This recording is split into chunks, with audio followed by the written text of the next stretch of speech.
Hi, and welcome to FrazlCast. Climb aboard the Gnome Train. Woo! Chugga, chugga, chugga, chugga, woo! Please make sure to keep your limbs and experimental instruments inside the train at all times. And now, on with the show. A podcast by a Blizzard fan gnome about World of Warcraft and geeky stuff.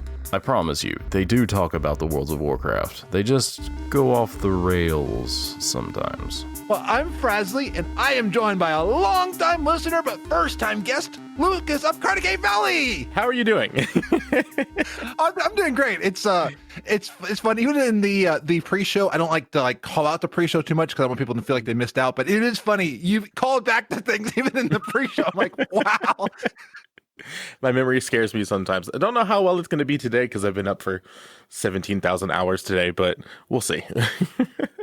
No, isn't there like a old god or something that's been alive, or like I'm looking at some of these creatures in Bastion, and like they've been like, I've been awake for so long, I've been alive.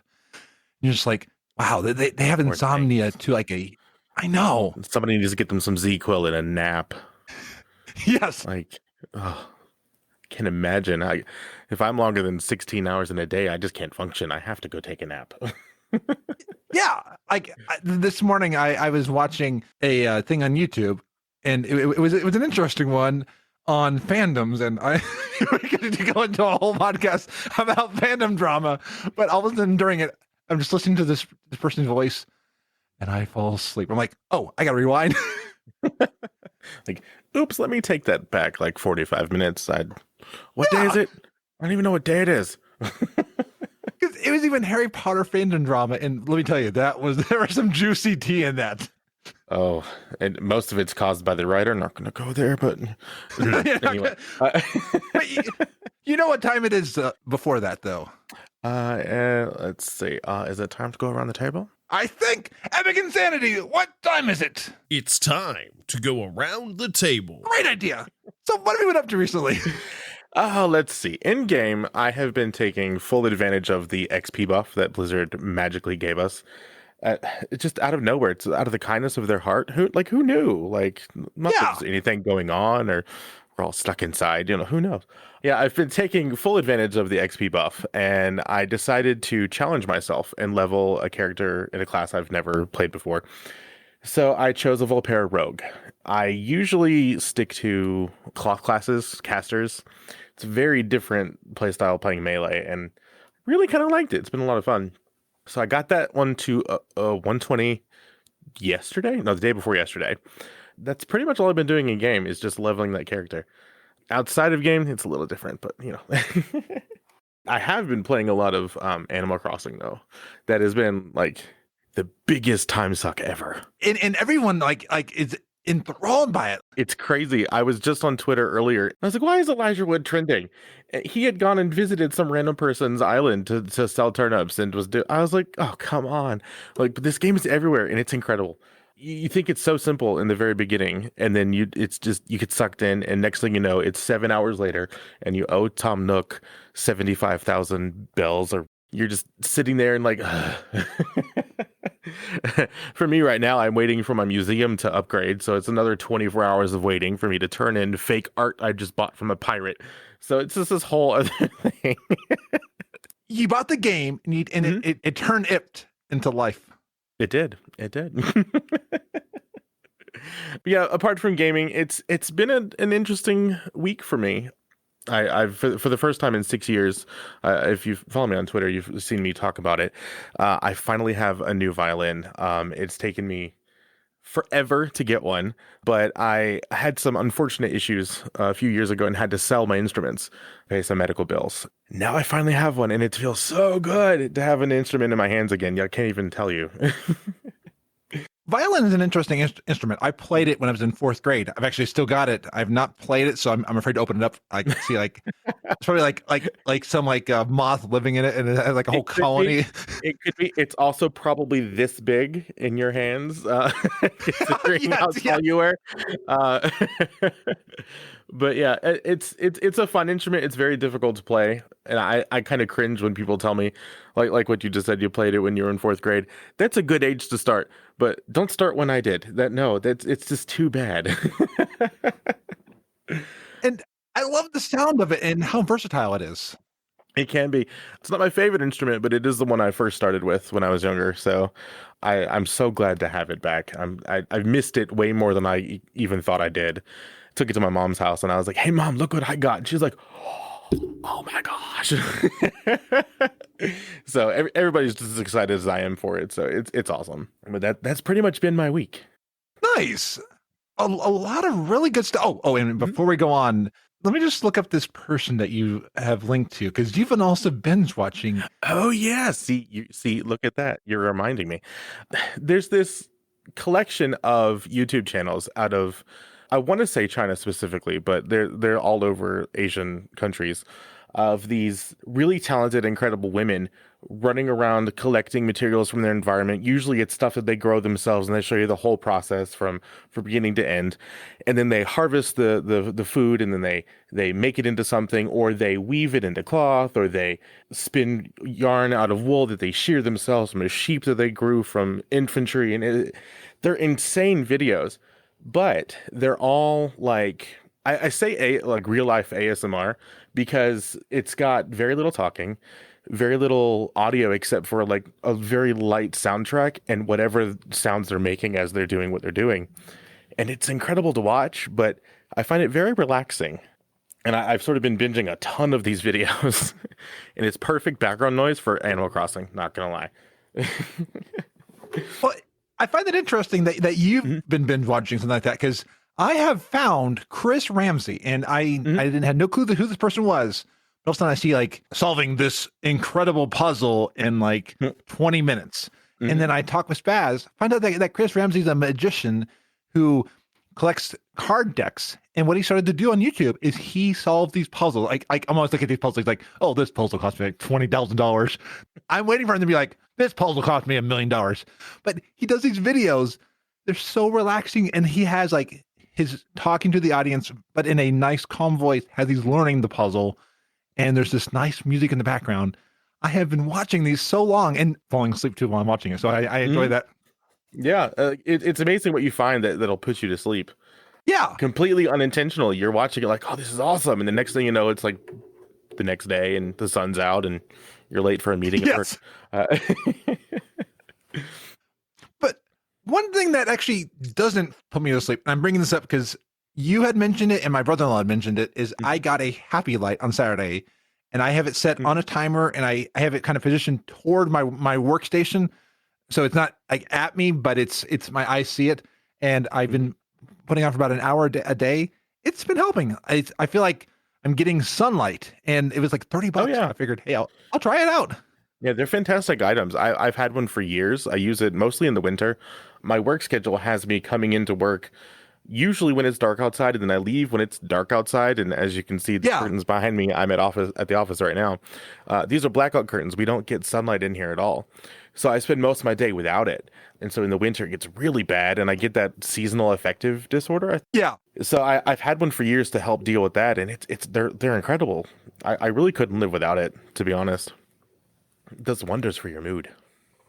Oh, it does. Mm-hmm. But one thing that doesn't do wonders for the mood in a good way, but it more gets you tense, because like when I've been playing it, my watch has been saying, you might need to take a breather, because whenever I start getting too excited, I get a breathe notification on my watch. So I've been playing again Amnesia The Dark Descent. I never beat it. I got past the Karnak the first time, and I decided I wanted to start playing it. And this week I beat Amnesia, and congratulations. That was an experience. There were times I was like, and I mean, I personally, I can't play games like that. When I get nervous, I forget to breathe.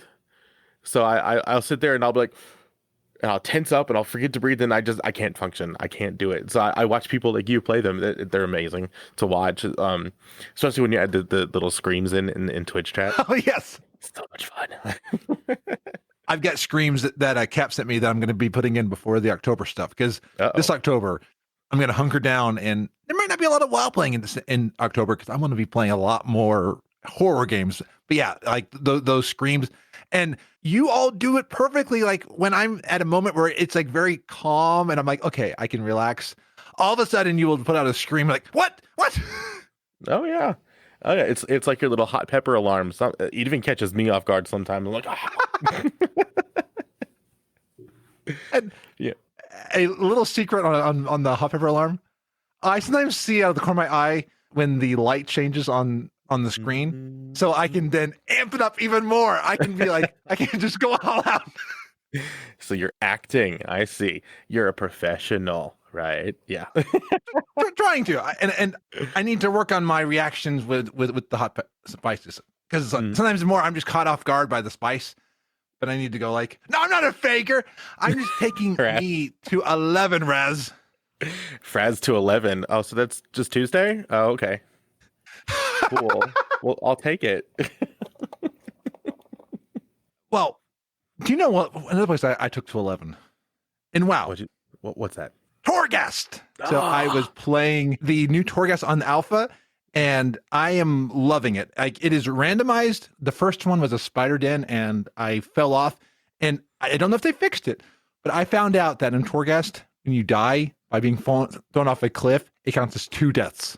Oh, so no. I think it might have been Pete or somebody that they said, I like it that Frazley didn't hear about that dying kind of 2 deaths. I love that Frazley found out by firsthand experience. Well, of course you did. I mean, you're constantly trying to test out the limits of gravity. So, oh yes, absolutely. Why not? I mean, life is a physics experience. Mm-hmm. It really is. Now, one thing that is my favorite spell, and I think all of Shadowlands, is when you're going through Torghast, you can get this thing called Bloated Fodder. It is a spell that you can pick up while you're in there. That name. They are these little maw rats, and I think it's a pun on mall rats. I think somebody there is a Kevin Smith fan. Undoubtedly, and they're everywhere. Yes. Oh, and we learned today that the people that are the new name for champion is Mall Walker. So we're gonna have a lot of mall walking this expansion. Gonna go to the mall later. We should all go. There's plenty of room in my car. Just hop in. Yeah, and we'll go. And there's a food court at the mall. There is. Mm-hmm. I hear you can get crunchy spider legs. I'm not sure. Oh yes. Yeah, ooh. Yeah. Some little noggin fogger stand. You just grab a few. It'll be fine. Nobody will ever know the difference. And this bloated fodder spell, what it does is the maw rats are like these little enemies, and like they're kind of just like small little ads. Well, if you get this spell and you can keep adding and adding to the bloated fodder, you can take out elite mobs with one of these. I mean, it is a personal rat bomb. Torghast is so cool. I can't wait to get in there. Honestly, I that's probably the biggest thing I'm most excited about for Shadowlands.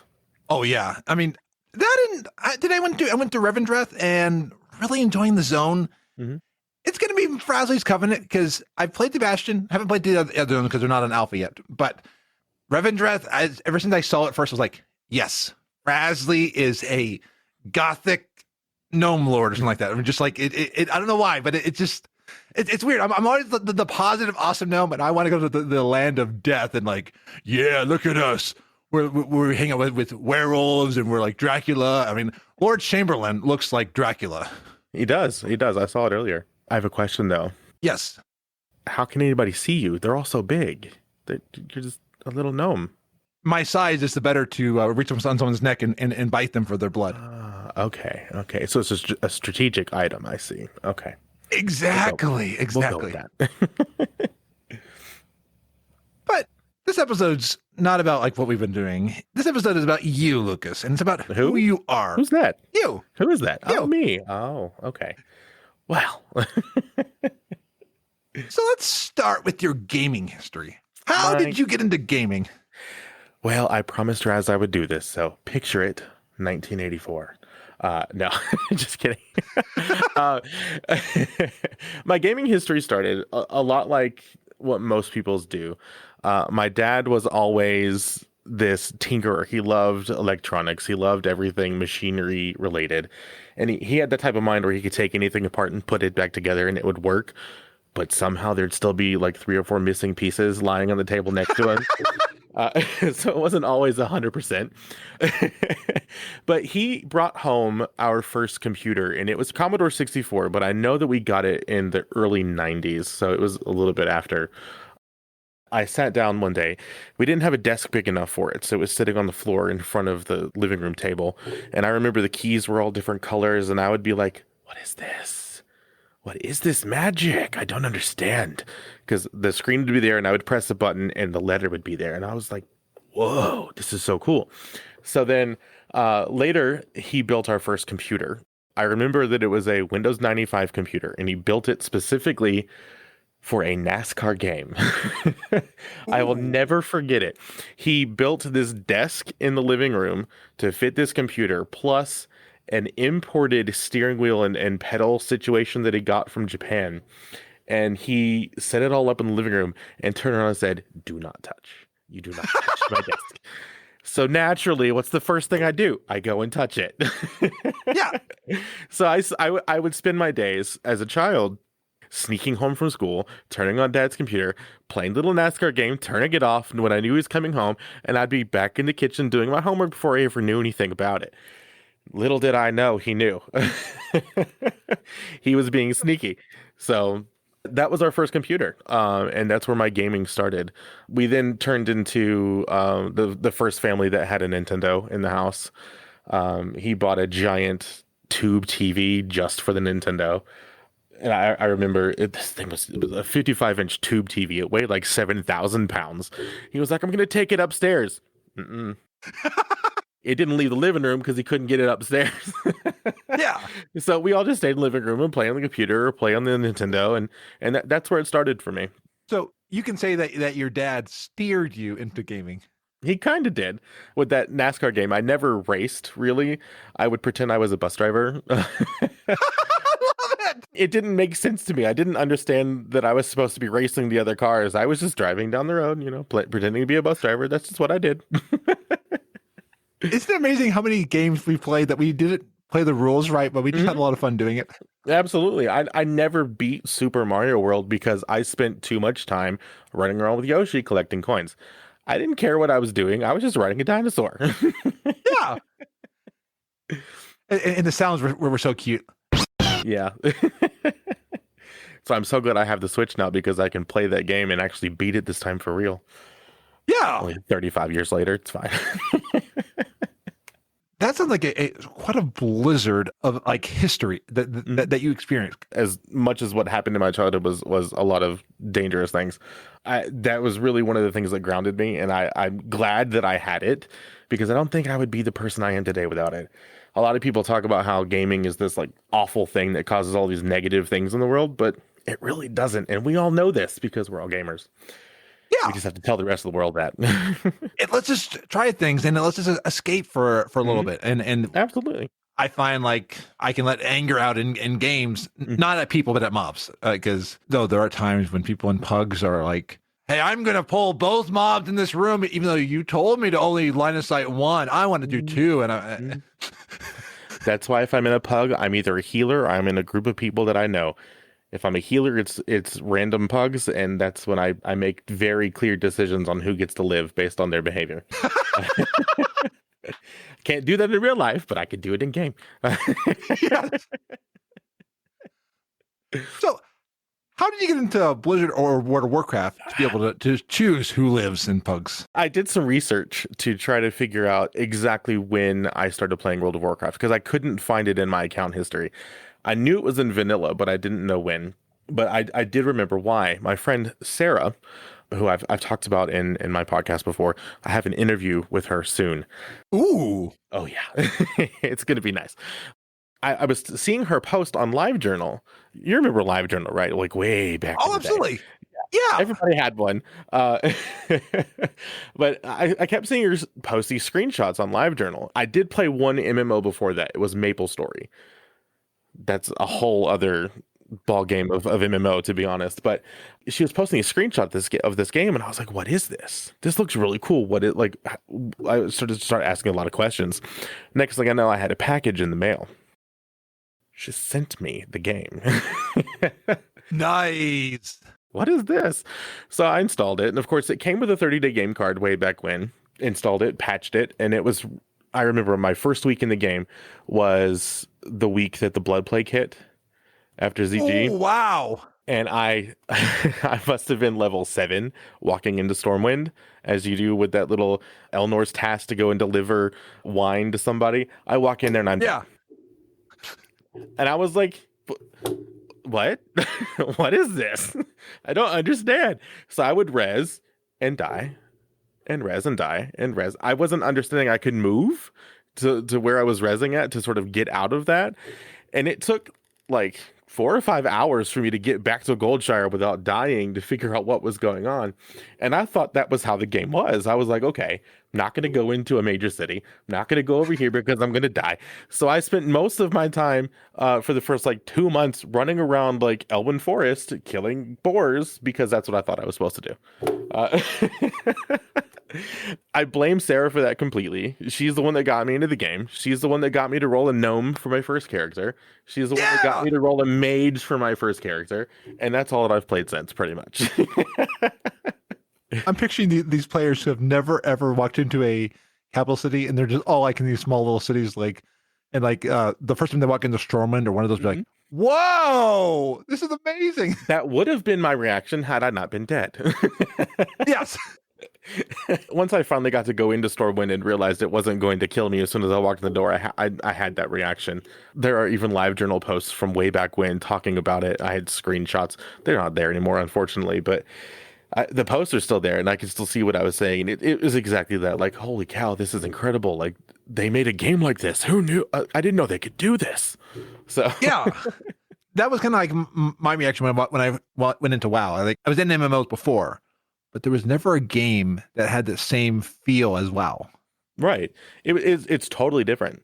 My experience with MapleStory, I don't know if you know anything about MapleStory, but it's a little bit from all the ads of scantily clad women. Yeah, pretty much.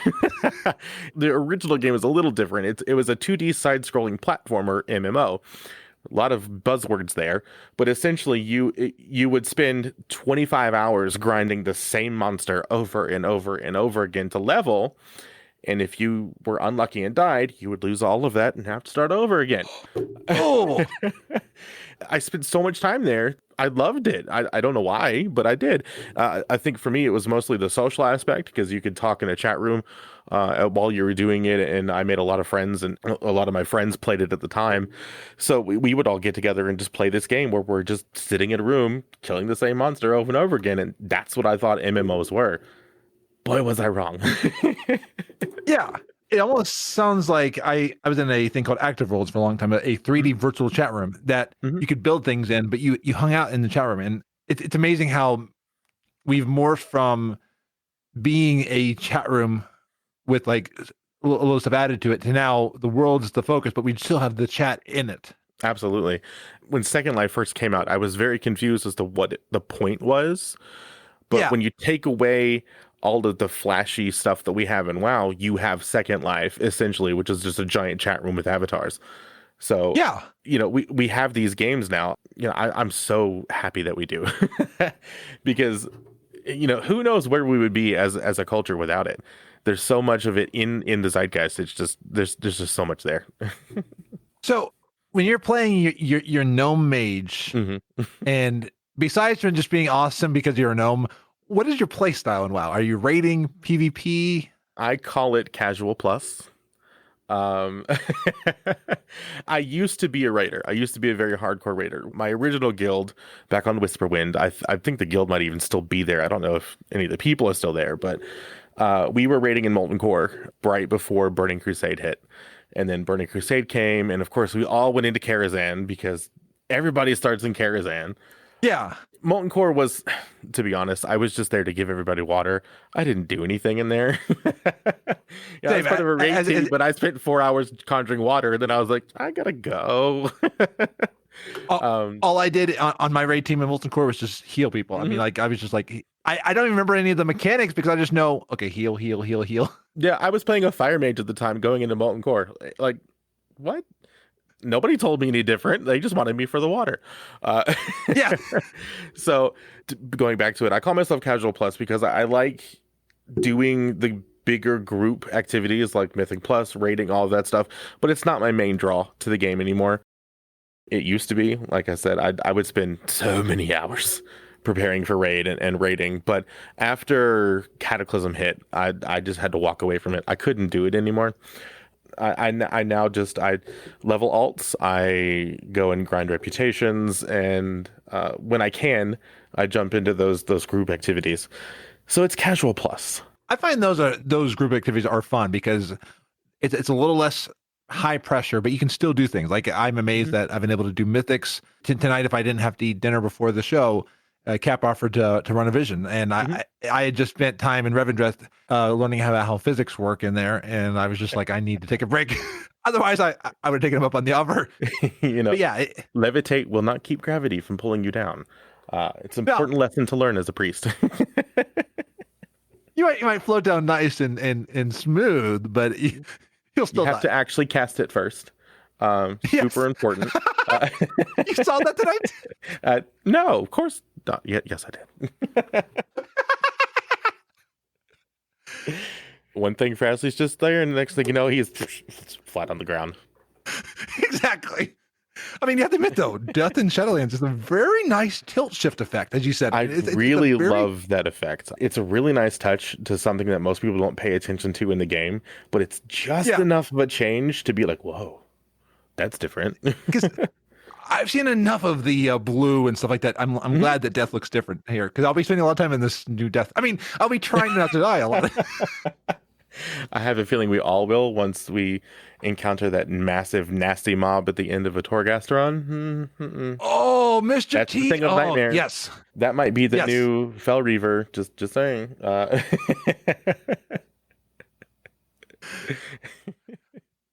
And I think it's going to create a lot of memories, but I've got my memories. What would you say is your favorite gaming memory? This is going to sound kind of dumb, but it's not about a raid. It's not about any of the massive achievements that we have in the game. My favorite memory of the game is I had a guild, and unfortunately it fell apart due to the same thing that all guilds fall apart for, personal drama. Yeah. But we had a guild, and it was essentially like a very small family. There was about 35 of us, and we were very active at the time. My favorite memory of my entire gaming history so far has got to be, we had this evening where we did suicide leaps off of Thunder Bluff towards a target, and the winner got a $150 gift card to Amazon. And so there was a prize at the end, but we had the guild master went out to Thunder Bluff and suicided a Tauren off of the top of Thunder Bluff, and we had to land as close as we could to that little Tauren, and we spent hours just flinging ourselves off the Thunder Bluff. And it was just the funniest thing. I think I have the video somewhere. I'll have to find it.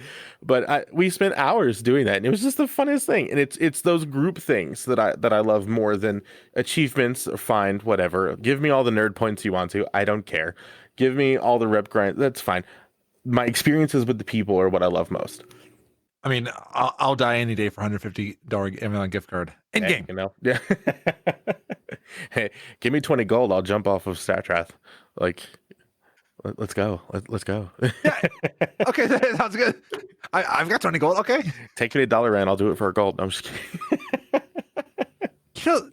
That sounds like a song. One thing that I've gotten to know about you is that you are into music, and I bet you could make a song out of this. I probably could, because you've got skills, and as you said earlier, you've got a violin. So I do. How did you get into music? Music is something that my family holds very dear to our hearts.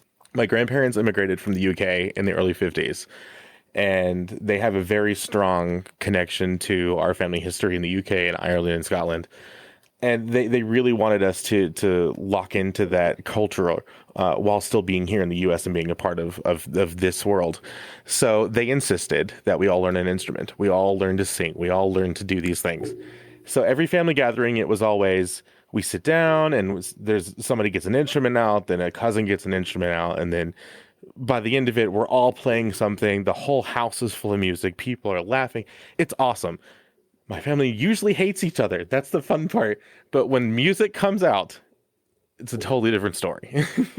That reminds me of what I saw over up in Nova Scotia. It was a Gaelic. It's a very similar culture to what I grew up with. It's very much a European mindset with the help others and, don't be a jerk face 99% of the time. There's that 1% you can do, but, be nice about it. But that's just how I grew up. And, my first instrument was a violin. My grandmother put one into my hands. I must have been 4 at the time, trying to play along with everybody. I had no clue what I was doing. But, there's home videos of me, like little tiny Lucas over here with this giant violin trying to keep up. So music was always a big part of my life and my family's life. And, I started official violin lessons at 5. I started cello at 11. I started voice lessons somewhere in between. I don't exactly remember when, but it was somewhere in between. And then I went into music in high school, and then I got a degree in music education. And it's just been this big, massive part of my life forever. And apart from gaming, it's like my biggest passion, for sure. Would you say that those family gatherings were like your favorite musical performance, or do you have one that sticks out to you? I do have a favorite performance. Well, it's not a performance, it's a rehearsal. I was in a children's choir in 95, 96, in that range, right around the Atlanta Olympics, which was 96. We were doing rehearsals for a Christmas concert series with the famed choral director, Robert Shaw. If you say that name to any classical musician, they'll be like, what? Who? Really? You worked with Robert Shaw? So I'm sitting here. I'm in this children's choir. There's like 60 of us. We've got the Morehouse College Glee Club from Atlanta. We've got the Atlanta Symphony Orchestra Chorus. We've got like 2 other local choruses as well, plus the Symphony Orchestra in front of us. There's like 500 people on this stage. Out walks Robert Shaw. 15 minutes late for our rehearsal. We have the space for an hour. People are already freaking out, like, but it's standard Christmas music. If you're a musician, you play the same thing. It's all the same stuff. You memorize stuff. You don't even have to worry about it, but it's just to get the group together as a whole and mesh it together. So we start playing the Hallelujah chorus. Violins comes in, Robert Shaw's conducting. He's just doing this thing. Next thing you know, he gets this purple look on his face, like he has just like stubbed his toe or something. And his baton flies across the room and lands on a violin. And we're like, did that just happen? Did this man just throw something across the room? Mind you, the house microphones were hot, so it was being projected into the house. You heard it echo behind us on the wall and come back, and we hear it. And the next thing you know, Robert Shaw is like, if you don't keep up, we are done. And he walks off the stage. I'm like 11 or 12, and I caught the giggles, and I couldn't stop. I just could not stop. So we're sitting here in the Hallelujah chorus, and I'm just laughing my head off. Like, I couldn't function anymore for that day. It was just, I just lost it. But it was so, like, you're like 11, 12, 13 years old. It's your first, like, big professional thing. And this man comes in here and just throws a temper tantrum and walks off. Like, what in the world? Do you remember that movie? Is it Whiplash? Have you seen Whiplash? Yes. It reminds me of that. Not my tempo. Not my tempo. Yep. It's pretty much the same thing. Pretty much the same thing. So if there's a 11 or 12-year-old that's listening to this program, what advice would you give them if they want to get into music, but to avoid having Robert Shaw throwing a baton? Well, I don't think you can do that unless you actually go and play an instrument in Shadowlands. He passed away some years ago, unfortunately. But but to start, honestly, just do it. If you want to do it, if you're younger, ask your parents first. It can be a little expensive, not gonna lie. Just jump in. The biggest thing that I would say is try to find a local teacher for at least for the first like 4 or 5 months. And of course that's going to have a cost involved with it as well. But having somebody who can work with you in person, hands on, to do that first and give you the foundation, then you can take it and use YouTube or whatever to finish that. Just jump in. That's really all I can say is just do it. The worst that you could do is you hate it. That's not so bad, actually. No. I would recommend, though, before jumping into a major instrument, because some of these things are $10,000-$15,000. My car wasn't even that much. Now, start with a recorder. You can get a very basic beginner's learn to play a recorder set on Amazon, I think for like $25-$30. Not a terrible investment for something you're just trying out. And see if you can enjoy the process of tricking your brain into thinking and moving at the same time. That's the biggest thing, is the coordination. Once you get that down, you can learn any instrument. I played bells when I was a kid, and the first year I had to have the choir director standing behind me be like, play. I finally got good to know when to play the bell, but it took the time to get in that. You have to develop that muscle memory to figure out exactly what you're doing. And once you get that, though, you're good to go. Yeah. And it's fun being part of a group where you're playing. And like when you play at the right time while they're playing, it is amazing. And I remember as a kid, I wanted a page turning robot for the things. Now to see that we have these iPads and tablets that turn it, we never knew. Somebody knew because they're here now. It wasn't me, though, because I don't have that money. Yeah. Just like getting a recorder for music, people can get a recorder for podcasting. And you run the Cartecay Valley podcast. I do. Which is a WoW fan podcast. Supposedly. So I've heard. And you probably know that I love podcasts. I encourage everyone to podcast. Absolutely. I'm glad that I jumped into it. I think I started writing down ideas and notes for it in September of last year. Nice. It took quite a while for me to really cement what I wanted to do.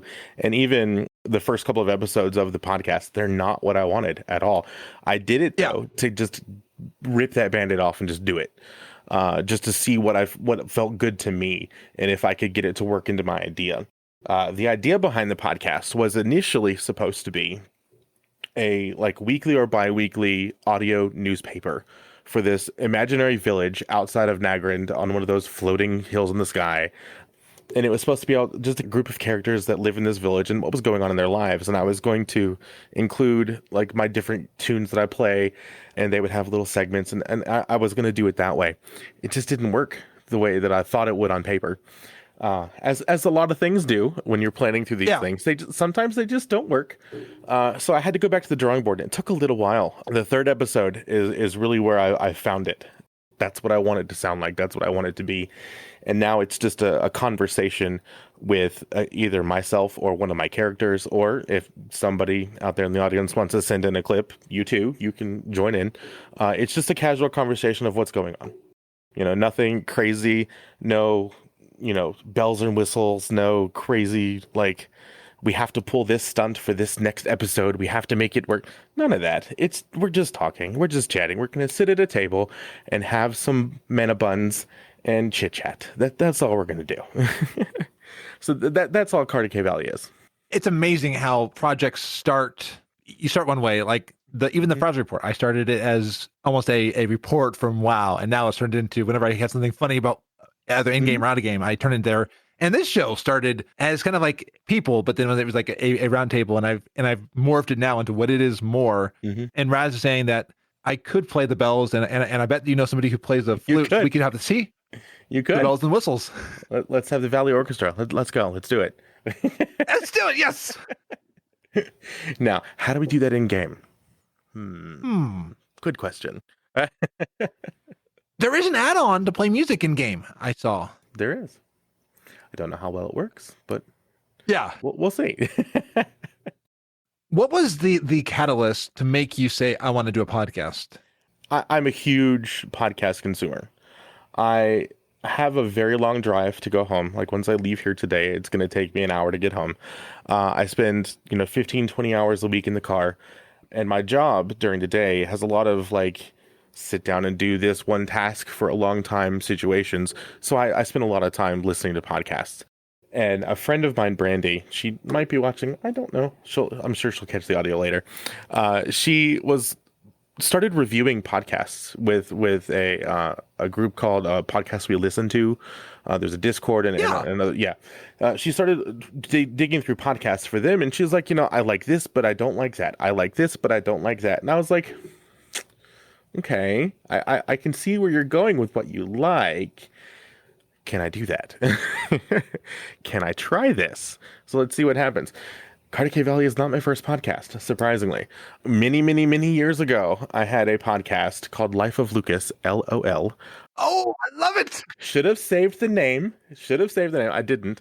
But it was in the early days of podcasts, and that's where I really got the bite for it. I just never took it where it should go because I went into YouTube video creation after that. But to me, the catalyst was really just talking to other people and consuming so many podcasts that I was like, I really just want to try this. I want to just get my fingers in there and see what I can do and what I could bring to this medium because I love it so much. I spend so much time listening to the podcasts and talking to people about them. And I have discussion groups with family members like for hours about podcasts and some of the things we listen to. We used to listen to a lot of true crime podcasts and then to talk about what was going on in those episodes. It's been a big part of my life for the past like 3 or 4 years. I had to dive in. I had to do something. And this was the perfect way to do it. Would it be a safe assumption to say that your advice that for music of just starting is kind of a similar vein for podcasting? Absolutely. Because what's the worst that could happen? You might hate it. Okay, well then don't do it anymore. Yeah. Like if you really want to try something, it doesn't matter what it is. It could be playing a new game or streaming or podcasting or playing an instrument or learning how to ride a bike at 70. You never know. Just dive in. Just do it. Because what's going to stop you? The only person stopping you is you. Just do it. Just like with Mr. Scruffy and a few different people, you never know if one thing's going to turn into another and that that one job's going to morph. Who knows? You might find some sort of passion with narrating audiobooks or doing voice acting or that you never knew you had. And it can turn into this major career for you, but you'll never know if you don't just do it.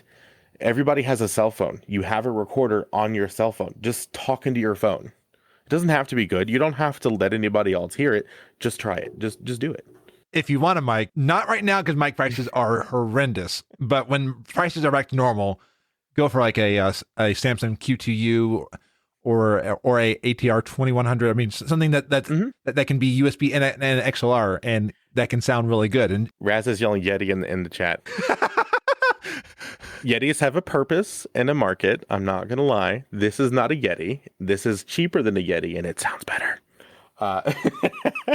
What mic are you using? I did a lot of research before I bought a microphone. I have a very specific recording condition in my house where there's a lot of background noise, and I needed a unidirectional USB mic because I'm on a Mac, and I don't have a lot of extras that I can use for it. I did a lot of research and found a review of this microphone, and then every review I found was the same thing. Can't believe it only costs $49. It comes with all this stuff and it's $49. What in the world is like this thing? It is a pseudo tack. It's a one of those random Chinese brands they make for somebody else and they rebrand it on like Saturdays. It's SUDOTAC, and I bought it on Amazon and I plugged it in and here we are. It sounds fantastic for a first mic. Yeah, that's like Ali and Raz talked about their Yetis, and that's why I don't go for the Yeti for the first thing for somebody, because for the price of a Yeti, you can get something like the Pseudotac. But Raz and Ali, you have good rooms. You make Yetis sound good. You do. It's the other rooms. Yetis have to have a certain condition to sound good. And if you can make it work, then they're fantastic. I just didn't have those conditions. So I bought a microphone that was meant for a situation similar to mine, which you really have to do your research before you spend your money. But once you do, you're good to go. Yeah, because otherwise, when I had my Yeti on FrazlCast, it sounded kind of like this when I was in the room, and I was like, and you could hear every breath. You could hear like, I mean, now you can't because I'm pronouncing it.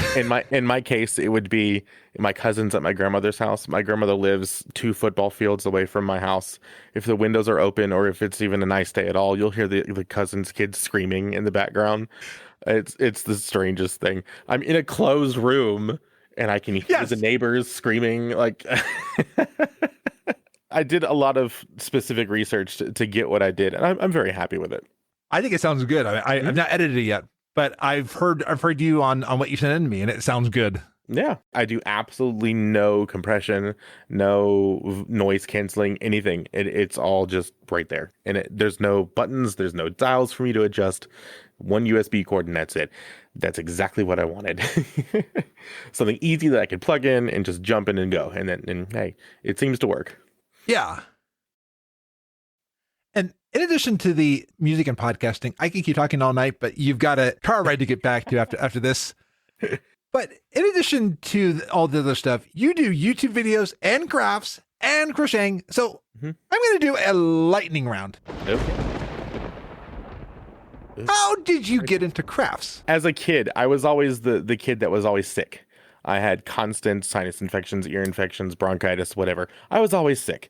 So my grandmother would be babysitting me during the summer, and she'd be like, you can't go outside because you're going to sneeze to death. You can't do this because you're going to have an asthma attack. Let me sit down and teach you how to do this.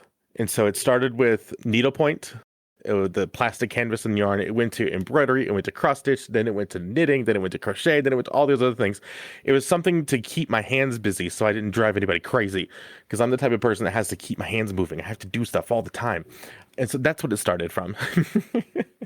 What would you say is one of your favorite projects that you've done? Something I do every year. I try to do at least 12 sets of these, but I crochet hats, mitts, booties, and a blanket for preemies. I was a preemie baby myself, and I do that, and I donate it to my local hospital. And I try to do at least 12 a year of the full sets. I love doing it, and it changes people's lives. I still have the one that I was brought home in, so I absolutely love it. That's amazing. Yeah. What is a resource you go to often? Ravelry.com. It is a social network for crafters. They have thousands of patterns. There's discussion boards. There's all kinds of things there, and a lot of it is free. So I go there. And what advice would you give someone that wants to get into crafts? Just like everything else, just do it. Crafting is relatively cheap. You can go to like Walmart and spend $7 and make yourself a scarf. Go ahead and do it, really, with YouTube and podcasts and all these things, there's tons of resources out there. Just search how to XYZ and you've got tutorial videos right there. Just do it. It's a lot of fun. It's very meditative too. And especially if you put on ASMR while you're listeing to your, while you're working on your crocheting. As long as you don't fall asleep and miscount stitches. I've never done that before. I've never done that. And as long as you don't fall asleep face forward and have the needle go in your head. Hopefully that's never happened. I not directly, no, but I have stepped on a needle. Oh, I've done that because my mom's a knitter. Oh. Mm-hmm. Yeah, not fun. Not fun at all. No. And it's interesting that you mentioned YouTube. Mm-hmm. How did you get into making YouTube videos? I blame Minecraft for that. Oh, yes. 400% Minecraft. My very first Minecraft introduction was a 2-minute roller coaster video that the original creator had put on YouTube. And I was like, okay, I don't know what this is. Here's my money. Please give it to me. And so I just immediately started recording my gameplay of Minecraft. And there's a YouTube channel out there with 700 plus videos of me playing it. And what programs do you use to record and edit your videos? On a PC, when I was doing it on PC, it was Fraps, and then I would edit in, it doesn't matter now. The program is long gone anyway. Now on a Mac, I use ScreenFlick. It is a paid-for program. It's about $39 or so. One of the best screen recorders for a Mac. And then I edit in iMovie. iMovie's amazing. I'm using Final Cut, which is the bigger bells and whistles of it. But it's amazing how Apple makes it so easy to edit videos. And it's free. Why not? So I don't typically ask this, but you've been a longtime listener and you know some of the very inside jokes and things that I've forgotten about FrazlCast. Yes. Unfortunately. No, it's been a fun ride watching you grow up, because that's what you've done. You've gone from crazy gnome to what you see today on stream, and it's a totally different person. It's amazing. Probably more projection and more enthusiasm than even the first one. It's like somebody cracked your shell 6 to 7 months ago, and you've just been blah, here I am. How did you come across FrazlCast for the first time? I wanted an amazing, interesting story. I was trekking across the Alps, and no, it's nothing like that. I was just searching for World of Warcraft podcasts, and I happened to include the word gnome in my search. And FrazlCast number 18 showed up. I think it was like Talk Like a Pirate Day or something. Oh, In that one, that was yeah, yes. that was my first one. I haven't missed one since. I took a break from World of Warcraft for a long time. I was still listening because why not? Wow, so you have seen the highs and the lows. Mhm. Wow. Some of them as high as 6'6", some of them as low as gravity. But yes. I've had a great time tonight, Lucas. This has been a blast. Well, as long as you're not standing by an edge of a cliff or, any place dangerous, blasts are fun. But Yes. be sure to cast your levitate next time. Gonna watch you. I think now it's time for me to levitate us down. After this, I'm going to be heading back to Ironforge. So I want to thank you for coming to FrazlCast. No, thank you. Where can we find you on the interwebs? The easiest place would be on Twitter. I am Cartecay Wow on Twitter. It's the craziest name I know. Who would have guessed? But there will be a link tree which has links to everything else. Activating customized Orphan Safe Transporter.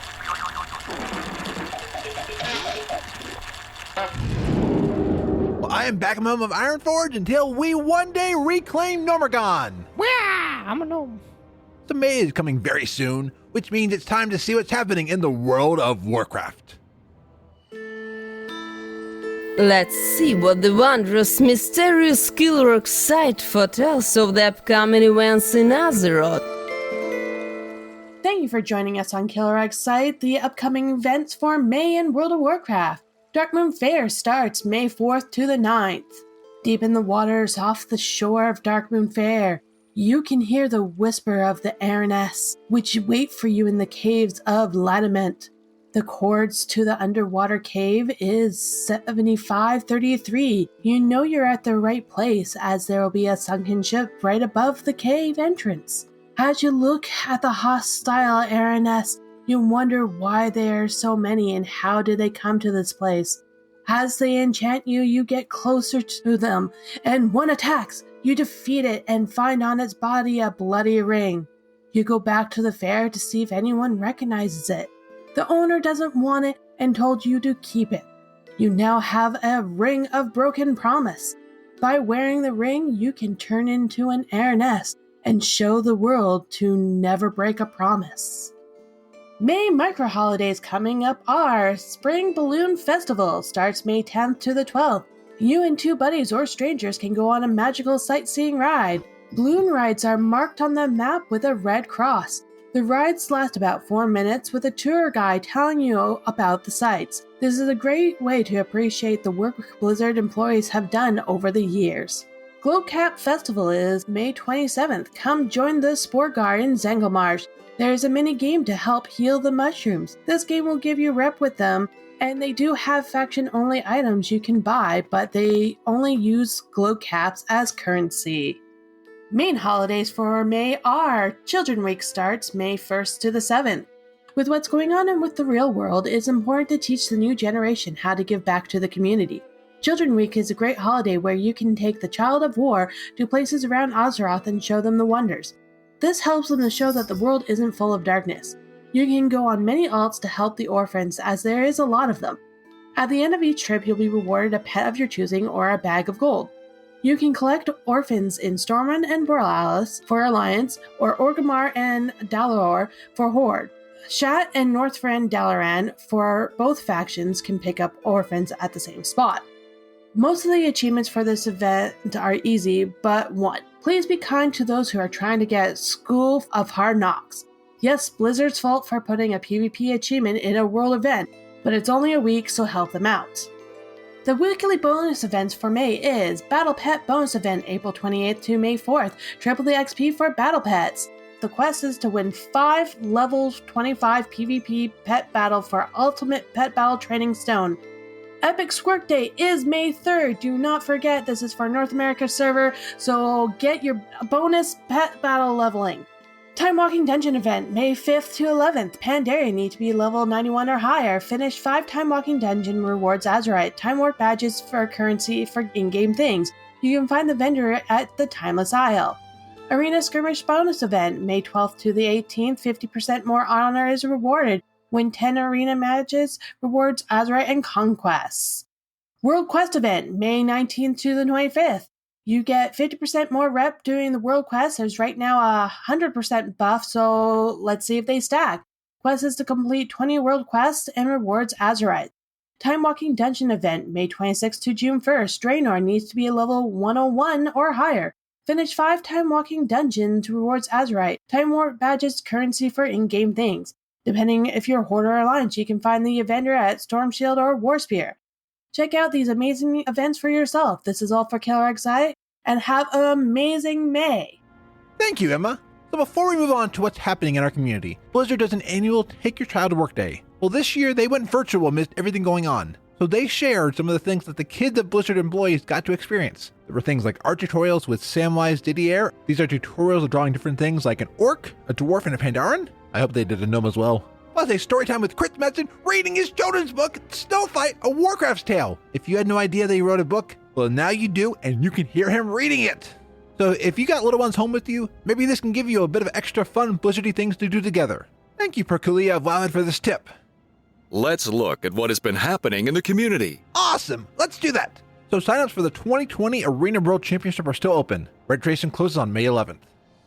And my friend Des Mephisto, who, spoiler alert, will be on the Converted Podcast 171, which is recording live at 9 p.m. Eastern if you listen to this show on the day of release. Well, he has been running a charity event for the Autistic Self-Advocacy Network. He's done some incredible things. Warrior speedruns, Trivia Night with Ian Bates, which is Red Shirt Guy, and Thunk, Uncorrupted Voidwing runs, and more. Well, Wildhead reports that Des Mephisto just did a 36-hour and 5-minute record-breaking run to be part of the Guinness Book of World Records for the longest marathon of World of Warcraft.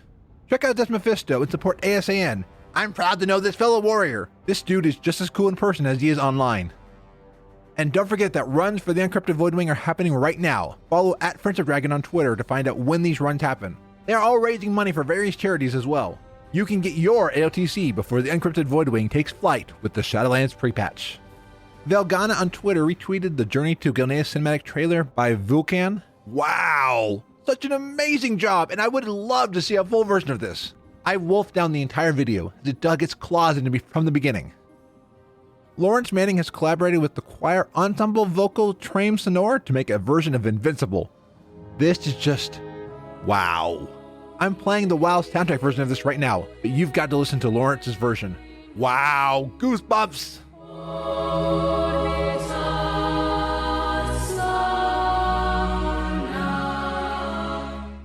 While browsing Reddit, I found a Nightborn art by Mihail Deva, and I marked it NSFW on the show notes as it's quite seductive, at least to this gnome.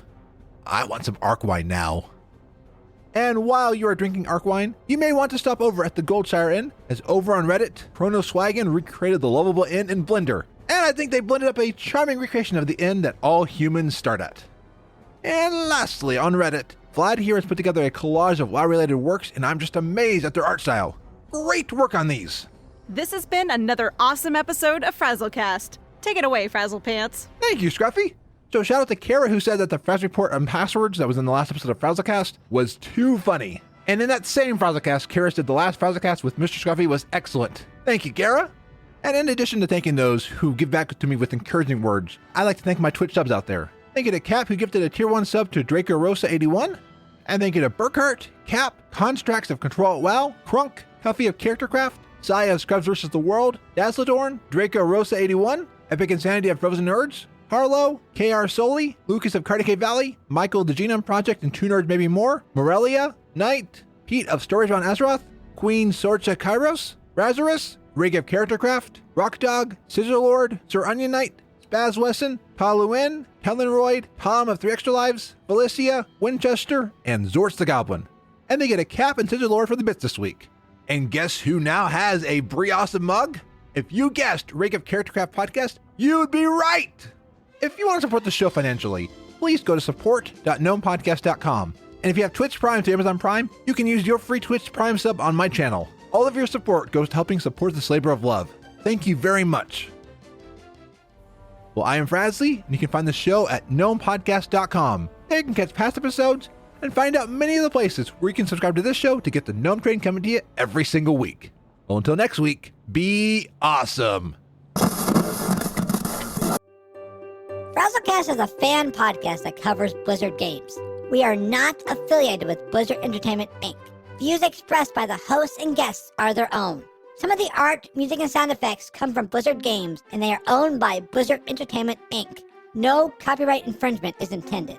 This show is for the community, and it contains contributions from the community. The Gnome Train Intro is by Allie of Dungeon Fables and All Things Azeroth. The opening music is by Brandon T. Blaylock. The Gnome Roar is by Jen of Morally Grey Podcast, and the Frazzlepants bumper at the end is by the Scruffy Druid of Loot Optional and Viral Voice Arts.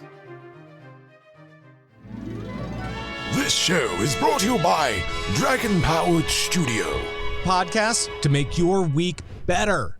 Remember to smile and be awesome. Find more at dragonpoweredstudio.com. Turn my phone down.